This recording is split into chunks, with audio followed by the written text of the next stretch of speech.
Good morning friends, मैं हूं आपका दोस्त संदीप सैनी और आप देख रहे हो इंडस्ट्रियल एक्सपर्ट। दोस्तों, आपने जितने भी इंडस्ट्रियल प्रोडक्ट्स देखे होंगे उन सभी के ऊपर ब्रेकिंग कैपेसिटी जरूर मेंशन की जाती है। उसका एक खास मकसद होता है, जब भी आपके सिस्टम में या सर्किट में कहीं पे भी कोई शॉर्ट सर्किट हो तो ये सर्किट ब्रेकर इजीली आपके कंटेक्ट को ब्रेक कर दे और खुद डैमेज भी ना हो। लेकिन जब भी आप किसी इलेक्ट्रिकल कंसल्टेंट से ये पूछोगे हमारे सर्किट में किस पॉइंट पे कितनी ब्रेकिंग कैपेसिटी का सर्किट ब्रेकर यूज होना चाहिए, तो उनके पास क्लियर जवाब नहीं होता। कोई आपको बोलेगा 18 के का, कोई बोलेगा 25 के का और कोई बोलेगा सर 36 के का बेटर होता है। और कुछ का जवाब तो सिर्फ ये होगा, सर आप 18 के का लगवा लीजिए, हमने 1 साल पहले उस फैक्ट्री में लगाया था, आज की डेट में वो सही ऑपरेट कर रहा है। दोस्तों, ये सही आंसर नहीं हुआ, क्योंकि इसने तो कस्टमर को और भी ज्यादा कंफ्यूज कर दिया। अब वो ये डिसाइड नहीं कर पा रहा भी 18 के का लगाना है सेफ रहेगा या फिर 36 के का। अगर आप 100 एम्पियर 3 पोल का कोई सर्किट ब्रेकर चूज करते हो 18 के में, तो उसका प्राइस है 1600।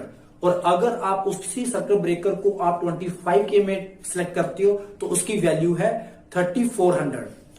ऑलमोस्ट डबल का प्राइस का डिफरेंस होता है। अब ये जो कंफ्यूजन है इसको दूर करने के लिए हमें सर्किट का शॉर्ट सर्किट करंट कैलकुलेट करना पड़ता है। उसके बाद ही हम डिसाइड कर सकते हैं यहाँ पे कितनी ब्रेकिंग कैपेसिटी का सर्किट ब्रेकर यूज होगा।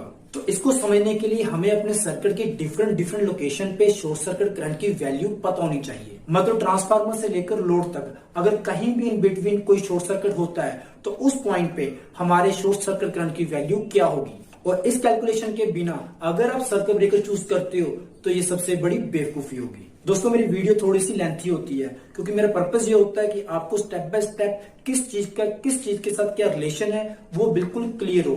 अगर मैं इसको पार्ट में बनाऊंगा तो आपको पहले मेरी पुरानी वीडियो देखनी पड़ेगी और फिर उसके बाद फिर नई देखनी पड़ेगी, फिर आपको वो रिलेट करनी पड़ेगी, तो आपको कंसेप्ट क्लियर नहीं होगा।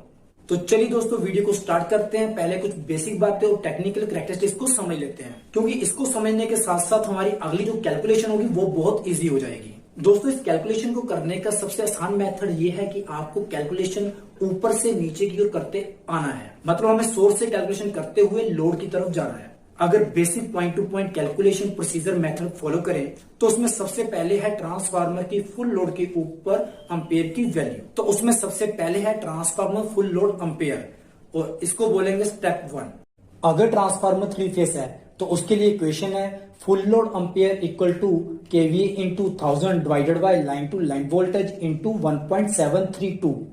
और अगर ट्रांसफार्मर सिंगल फेस है तो उसके लिए फॉर्मूला है KVA into 1000 divided by line to line voltage. जब आपको ट्रांसफार्मर का रनिंग लोड मिल जाएगा तब आपको जरूरत पड़ेगी मल्टीप्लायर की, जिसको हम लिखेंगे स्टेप 2। दोस्तों, इसमें आपको ट्रांसफार्मर की नेम प्लेट से या फिर कंपनी के टेबल से इंपीडेंस परसेंटेज मिल जाएगी, क्योंकि ट्रांसफार्मर की इंपीडेंस परसेंटेज आपको ट्रांसफार्मर की सेकेंडरी साइड पे होने वाले शॉर्ट सर्किट की वैल्यू को कैलकुलेट करने में हेल्प करेगी। और अगर मान लो ट्रांसफार्मर की प्लेट पे इंपीडेंस वैल्यू मेंशन नहीं है या फिर आप टेस्ट करना चाहते हो तो आपको ट्रांसफार्मर की सेकेंडरी वाइंडिंग को शॉर्ट कर देना है और ट्रांसफार्मर की प्राइमरी साइड पे आपने धीरे धीरे वोल्टेज को तब तक बढ़ाना है जब तक सेकेंडरी साइड पे फुल लोड एम्पेयर शो नहीं होते। और जिस वोल्टेज पे फुल लोड एम्पेयर शो हो गए तब वो जो भी वोल्टेज आपने ट्रांसफार्मर की प्राइमरी साइड पे अप्लाई की होगी उसको आपने रेटेड प्राइमरी वोल्टेज से डिवाइड कर देना है और फिर 100 से मल्टीप्लाई करना है और जो वैल्यू हमें मिलेगी उसको हम ट्रांसफार्मर की इंपीडेंस कहते हैं। फॉर एग्जाम्पल, मान लो हमारा ट्रांसफार्मर डिजाइन है 11 केवी प्राइमरी और 440 वोल्ट सेकेंडरी साइड के लिए और ट्रांसफार्मर की रेटिंग है 1000 केवी है। अब इस केस में अगर मान लो हमने सिर्फ 500 वोल्ट प्राइमरी साइड पे अप्लाई किए और ट्रांसफार्मर की सेकेंडरी साइड पे फुल लोड एम्पेयर रन करता है तो हम 500 वोल्टेज को 11000 वोल्टेज से डिवाइड करेंगे और 100 से मल्टीप्लाई करेंगे तो हमें ट्रांसफार्मर की इंपीडेंस की वैल्यू मिलती है 4.54%। अब इसी के साथ एक पॉइंट और ऐड करना होगा कि जितने भी 25 केवी से बड़ी रेटिंग के ट्रांसफार्मर होते हैं उसमें हम ट्रांसफार्मर की इंपीडेंस की प्लस माइनस 10% टॉलरेंस लेकर चलते हैं, जिसका सीधा सीधा इफेक्ट हमारे ट्रांसफार्मर के शॉर्ट सर्किट करंट पे भी पड़ेगा। मतलब अगर हमें maximum high and worst case short circuit current निकालना है तो हम ट्रांसफार्मर इंपीडेंस वैल्यू को 0.9 से और लो एंड वर्स्ट केस के लिए 1.1 से ट्रांसफार्मर की इंपीडेंस को मल्टीप्लाई करेंगे। For example, multiply equal to 100 divided by star into impedance. दोस्तों, यहाँ पे हमने स्टार की वैल्यू मिनिमम या फिर मैक्सिमम वर्स्ट केस को माना है तो यहाँ पे मैक्सिमम वर्स्ट केस के लिए 0.9 को मल्टीप्लाई करेंगे इम्पीडेंस के साथ, तो हमें आंसर मिलता है 24.47। तो दोस्तों ये जो वैल्यू हमने मल्टीप्लायर की निकाली है, इससे हम ट्रांसफार्मर में शॉर्ट सर्किट की मैक्सिमम वैल्यू को निकाल सकते हैं। और अगर हम यहाँ 0.9 को रिप्लेस कर दे 1.1 से, तो इससे मिनिमम शॉर्ट सर्किट करंट की वैल्यू भी निकाल सकते हैं। इसको मैं आगे हमारी कैलकुलेशन में यूज करके समझा दूंगा। तो अब दोस्तों हमारे पास जब ट्रांसफार्मर फुल लोड करंट की वैल्यू भी होगी और मल्टीप्लायर की वैल्यू भी होगी, तब हम थर्ड स्टेप में इनको आपस में मल्टीप्लाई करके ट्रांसफार्मर की शॉर्ट सर्किट करंट की वैल्यू निकाल लेंगे, जिसको हम लिख लेंगे short circuit current equal to transformer full load ampere into multiplier. अब यहाँ पे भी एक ट्विस्ट है, ये जो हमारे पास शॉर्ट सर्किट करंट की वैल्यू मिलेगी वो भी एग्जैक्ट नहीं होगी, क्योंकि यूटिलिटी वोल्टेज जो हमें ट्रांसफार्मर की आउटपुट पे मिलती है उसमें भी प्लस माइनस 10% की वेरिएशन हो सकती है। और जब हम लाइटिंग लोड को लाइन पे कनेक्ट करते हैं तो उसकी वजह से भी 5.8% वोल्टेज वेरिएशन होती है। इसीलिए हाईएस्ट शॉर्ट सर्किट करंट की वैल्यू को 1.1 और 1.058 से मल्टीप्लाई करेंगे और कम से कम शॉर्ट सर्किट करंट जिससे हम लोअर एंड वर्स्ट केस को कैलकुलेट करने के लिए 0.9 या फिर 0.942 से मल्टीप्लाई करेंगे। अब इसके बाद एक और प्रॉब्लम आ सकती है, मोटर शॉर्ट सर्किट कंट्रीब्यूशन। मतलब शॉर्ट सर्किट के केस में induction motor short circuit current को सिस्टम में बैक भेज सकती है, क्योंकि ऐसे केस में मोटर जनरेटर की तरह बिहेव करती है और बैक ईएमएफ प्रोड्यूस करती है।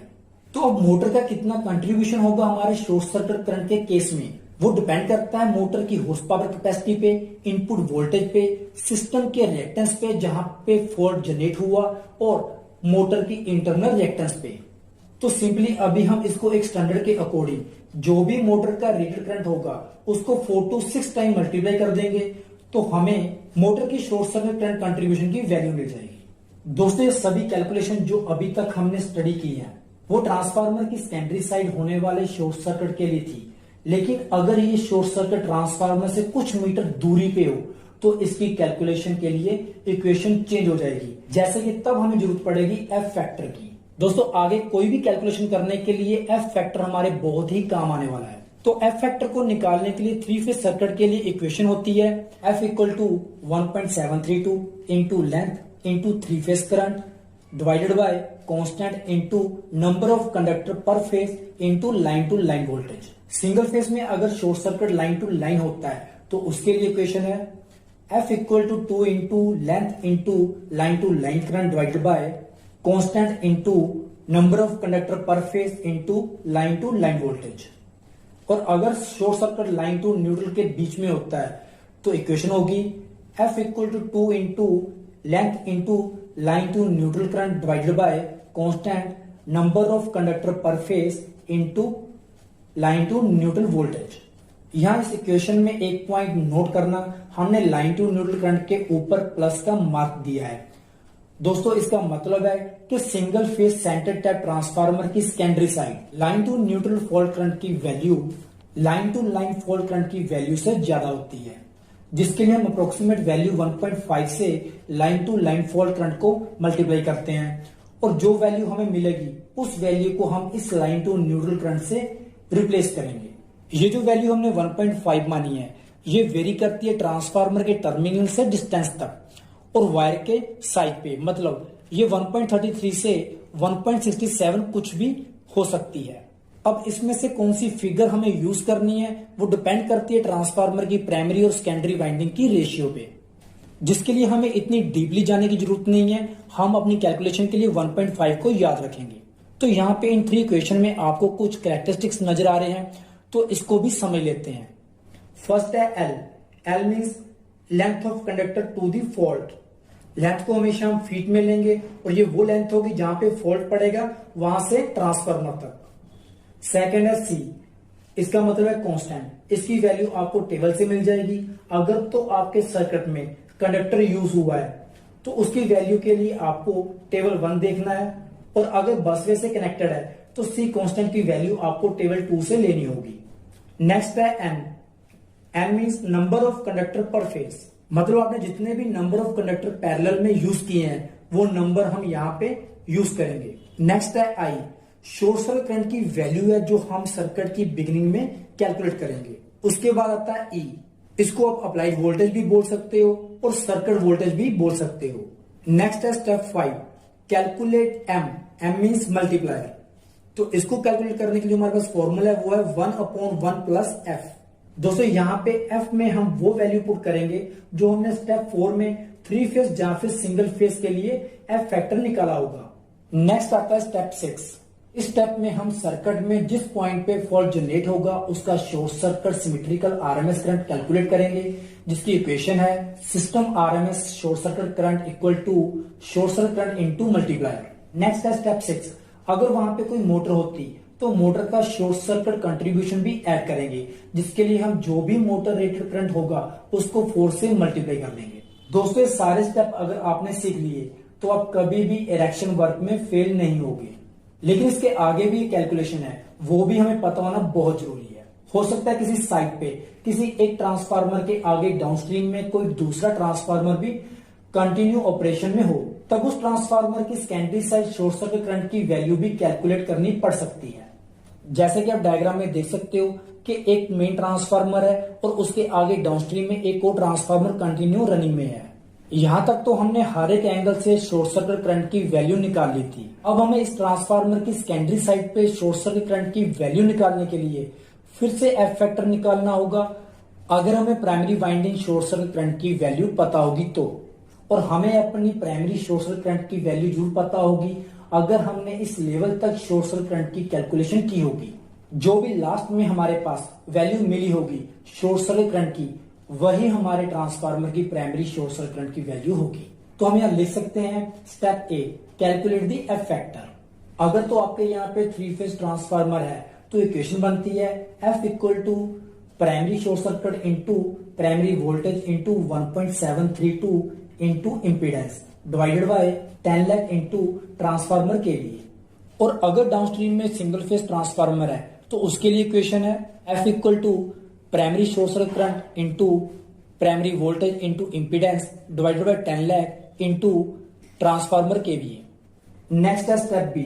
फिर हमें कैलकुलेट करना है M. M means multiplier. Same formula जो पहले यूज किया था स्टेप 5 में, M equal to 1 divided by 1 plus F. Next है स्टेप सी। और इस स्टेप में हम ट्रांसफार्मर की secondary side short circuit current की कैलकुलेशन करेंगे, जिसकी इक्वेशन है secondary short circuit current equal to primary voltage into multiplier into primary short circuit current divided by secondary voltage. तो उम्मीद है दोस्तों यहां तक जो पॉइंट मैं आपको क्लियर करना चाहता था वो तो क्लियर हो गए होंगे, और साथ में फॉर्मूला क्यों और कैसे बने वो भी। तो अब हम 3 फेज शॉर्ट सर्किट को समझने के लिए 2 एग्जांपल लेंगे। एक है सिस्टम ए और सेकंड है सिस्टम बी। पहले बात करते हैं सिस्टम ए की, जिसमें आप डायग्राम में देख सकते हो हमारे पास 1 लाइन डायग्राम है जिसमें कुछ स्पेसिफिकेशन दी गई हैं। तो चलिए उसको भी एक बार समझ लेते हैं। सबसे पहले हमारे पास 3 फेज 1500 केवी ट्रांसफार्मर जिसकी आउटपुट वोल्टेज है 440 वोल्टेज, इंपीडेंस की वैल्यू है 3.5% और ट्रांसफार्मर की इंटरनल रिएक्टेंस और रेजिस्टेंस की वैल्यू है 3.45% एंड 0.56%। ट्रांसफार्मर की आउटपुट पे 25 feet 500 kilo circular mile copper के 3 सिंगल कंडक्टर हैं, जिसमें 6 कंडक्टर पर फेस हैं। उसके नीचे एक 2000 एम्पीयर का स्विच जहां फिर सर्किट ब्रेकर है और उसके नीचे एक फ्यूज यूज किया है। उसके नीचे एक और सर्किट ब्रेकर 400 एम्पीयर का और फ्यूज 400 एम्पीयर का यूज किया गया है। उसके नीचे फिर से 50 feet 500 kilo circular mile copper 3 single connector use किए गए हैं। और लास्ट में एक मोटर कनेक्टर है जिसको हम 3 फेज 10 HP मान लेते हैं, जिसका 440 वोल्ट पे रेटेड करंट 14 एम्पीयर बनता है। अब हमें चेक करना है कि अगर हमारा शॉर्ट सर्किट इन 3 पॉइंट पे होता है तो इन सभी पॉइंट पे हमारे शॉर्ट सर्किट करंट की वैल्यू क्या होगी। तो जैसे हमने वीडियो की स्टार्टिंग में डिस्कस किया था कि ये सारी कैलकुलेशन ऊपर से नीचे की ओर जाते हुए करेंगे, मतलब सोर्स टू लोड। तो उसी मेथड के अकॉर्डिंग हम पहले ट्रांसफार्मर की सेकेंडरी पे शॉर्ट सर्किट करंट की कैलकुलेशन करेंगे, जिसे हम लिखेंगे फॉल्ट x1। तो इसमें पहला स्टेप है ट्रांसफार्मर के फुल लोड एम्पीयर को निकालना, जिसका फॉर्मूला है full load ampere equal to KV into 1000 divided by line to line voltage into 1.732।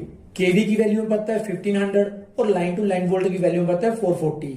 और इसको सोल्व करने पे जो आंसर मिलता है वो मिलता है 1968 एम्पीयर। नेक्स्ट है स्टेप सेकंड, जिसमें मल्टीप्लाई की वैल्यू निकालेंगे। तो उसके लिए जो हमारे पास फॉर्मूला है वो है 100 divided by star into impedance. तो स्टार की वैल्यू मालूम है 0.9 और इम्पीडेंस की वैल्यू पता है 3.5। इसको सोल्व करने पे जो मल्टीप्लाई की वैल्यू मिलती है वो मिलती है 31.746। अब यहाँ पे हमने आपको पहले ही बताया था कि इम्पीडेंस में प्लस माइनस 10% टॉलरेंस होती है, जिसके लिए हमने 0.9 को इम्पीडेंस से मल्टीप्लाई कर दिया था, क्योंकि हमने हाई एंड वर्स्ट केस निकालना था। अगर लो एंड वर्स्ट केस निकालना होता तो हम 1.1 से मल्टीप्लाई करते। थर्ड स्टेप में हम ट्रांसफार्मर शॉर्ट सर्किट करंट निकालने के लिए ट्रांसफार्मर फुल लोड करंट को मल्टीप्लायर से मल्टीप्लाई करेंगे। तो इक्वेशन बनती है short circuit current equal to transformer full load ampere into multiplier. Transformer full load ampere की वैल्यू में पता है 1968 और मल्टीप्लायर की वैल्यू में पता है 31.746 और इसको सोल्व करने पे जो वैल्यू मिलती है वो मिलती है 62,476 एम्पेयर। मतलब अगर ट्रांसफार्मर के टर्मिनल पे शॉर्ट सर्किट होगा तो जो मैक्सिमम इंडस करंट जा सकता है उसकी वैल्यू है 62,476 एम्पेयर। इस वैल्यू में motor short circuit contribution included नहीं है। तो अगर हमने ये चेक करना है कि मोटर का भी अगर कंट्रीब्यूशन होता तो मैक्सिमम इंडस करंट कितना जा सकता है, उसके लिए हम मोटर के फुल लोड करंट को 4 से मल्टीप्लाई कर देंगे। तो हमारे पास मोटर का फुल लोड एम्पेयर है 14 एम्पेयर, तो हम इस वैल्यू को 4 से मल्टीप्लाई कर देंगे तो वैल्यू निकलती है 56 एम्पेयर। अब हम total short circuit symmetrical RMS current को इस फर्स्ट पॉइंट पे निकालने के लिए शॉर्ट सर्किट करंट को motor short circuit current contribution में ऐड कर देंगे, जिसे हम लिख सकते हैं total short circuit symmetrical RMS current equal to 62,476 plus 56, तो वैल्यू मिलती है 62,532 एम्पेयर। तो हम कह सकते हैं अगर पॉइंट 1 पे कोई शॉर्ट सर्किट होता है, इस सर्किट डायग्राम के अकॉर्डिंग वहां शॉर्ट सर्किट करंट की जो मैक्सिमम वैल्यू जाएगी वो 62,532 एम्पेयर हो सकती है। अब हम बात करते हैं कि अगर X2 पॉइंट पे कोई शॉर्ट सर्किट होता है जो कि ट्रांसफार्मर से 25 फीट की दूरी पर है और 500 किलो सर्कुलर माइल कॉपर के 3 कोर कंडक्टर के साथ कनेक्टेड है और इसमें 6 कंडक्टर हैं हर एक फेज पे, तो उसकी कैलकुलेशन करने के लिए हम स्टेप 4 वाला फॉर्मूला यूज करेंगे, जिसमें हमें पहले एफ फैक्टर की वैल्यू निकालनी होगी। तो इक्वेशन है F equal to 1.732 into L into 3 phase short circuit current divided by C into N into line to line voltage. तो इस सभी की वैल्यू पुट करने पे जो हमें एफ फैक्टर की वैल्यू मिलती है वो मिलती है 0.0461। दोस्तों इसमें 25 फीट हमारे कंडक्टर की लेंथ है, 62,476 शॉर्ट सर्किट करंट की वैल्यू है बिना मोटर कंट्रीब्यूशन के, 22.185 की वैल्यू हमने चार्ट से ली है और 6 नंबर का मतलब है number of conductor per phase से है। स्टेप 5 में हम इस एफ फैक्टर वैल्यू की हेल्प से एम मींस मल्टीप्लायर की वैल्यू भी निकाल लेंगे, जिसका फॉर्मूला है m equal to 1/1 plus F factor. इनकी वैल्यू पुट करने पे जो हमें मल्टीप्लायर की वैल्यू मिलती है वो मिलती है 0.9559। अब स्टेप 6 में हम मल्टीप्लायर की हेल्प से शॉर्ट सर्किट सिमेट्रिकल आरएमएस की वैल्यू निकालेंगे, जिसका फॉर्मूला है short circuit symmetrical RMS current equal to short circuit current into multiplier. Short circuit current की वैल्यू में पता है 62,476 और मल्टीप्लायर की वैल्यू अभी निकाली है 0.9559। इन दोनों को सोल्व करने पे जो हमें आंसर मिलता है वो मिलता है 59,720 एम्पेयर। अगर मोटर शॉर्ट सर्किट कंट्रीब्यूशन भी ऐड करना है तो 4 इंटू 14 को मल्टीप्लाई करके हमें जो वैल्यू मिलेगी वो है 56 एम्पेयर। अब इस वैल्यू को शॉर्ट सर्किट में ऐड करके total short circuit symmetrical RMS current की वैल्यू निकाल लेंगे। तो दोनों की वैल्यू पुट करने पे हमें आंसर मिलता है 59,776 एम्पेयर। मतलब पॉइंट X2 पे अगर शॉर्ट सर्किट होता है तब यहाँ पे टोटल करंट की वैल्यू 60,000 एम्पेयर अप्रोक्सीमेट हो सकती है। अब ऐसे ही हम स्टेप 4, स्टेप 5 और स्टेप 6 को यूज करके फॉल्ट पॉइंट X3 पे भी हम शॉर्ट सर्किट करंट की कैलकुलेशन कर लेंगे। पहले एफ फैक्टर की कैलकुलेशन करेंगे स्टेप 4 में। F equal to 1.732 into 50 into 59,720 divided by 22.185 into 1 into 440 और इसको सोल्व करने पे जो एफ फैक्टर की वैल्यू मिलती है वो मिलती है 0.5298। स्टेप 5 में मल्टीप्लायर की वैल्यू निकाल लेंगे m इक्वल टू 1/1 प्लस 0.5298। इसको सोल्व करने पे जो आंसर मिलता है 0.6536। और अब मल्टीप्लायर और शॉर्ट सर्किट करंट को मल्टीप्लाई करके हम short circuit symmetrical RMS current की वैल्यू निकाल लेंगे। जिसको लिख सकते हैं short circuit symmetrical RMS current equal to 59,720 into 0.6536 और इसको सोल्व करने पे जो हमें आंसर मिलता है 39,032 एम्पियर। दोस्तों यहां तक तो आपको समझ में आ गया होगा कि अगर सर्किट में आपकी मोटर है तो शॉर्ट सर्किट केस में मोटर की कंट्रीब्यूशन की कैलकुलेशन कैसे करेंगे। अब मान लो सेम सर्किट में एक सिस्टम बी है जिसमें मोटर तो नहीं है लेकिन डाउनस्ट्रीम के अंदर एक ट्रांसफार्मर लगा हुआ है जिसकी rating 225 KVA, output 350 volt 3 phase है और इसकी इंपीडेंस 1.2% है। अब अगर इस ट्रांसफार्मर की सेकेंडरी शॉर्ट सर्किट करंट की वैल्यू कैलकुलेट करनी है तो उसके लिए हम इस पॉइंट को फॉल्ट पॉइंट X4 मान लेंगे, जिसके लिए एफ फैक्टर निकालना होगा जिसका फॉर्मूला है स्टेप ए में आता है F equal to short circuit primary current into primary voltage into 1.732 into transformer impedance divided by 10 lakh into transformer KVA. Short circuit primary current की वैल्यू में पता है 39,032, प्राइमरी वोल्टेज हमें पता है 440 वोल्टेज और ट्रांसफार्मर की इंपीडेंस में पता है 1.2% और ट्रांसफार्मर रेटिंग में पता है 225 केवीए। इसको सोल्व करने पे जो हमें आंसर मिलता है एफ फैक्टर की जो वैल्यू मिलती है वो है 1.5864। नेक्स्ट है स्टेप बी। अब हम कैलकुलेट करेंगे multiplier m equal to 1/1 plus 1.5864। इसको सोल्व करने पे जो वैल्यू मिलती है वो मिलती है 0.3866।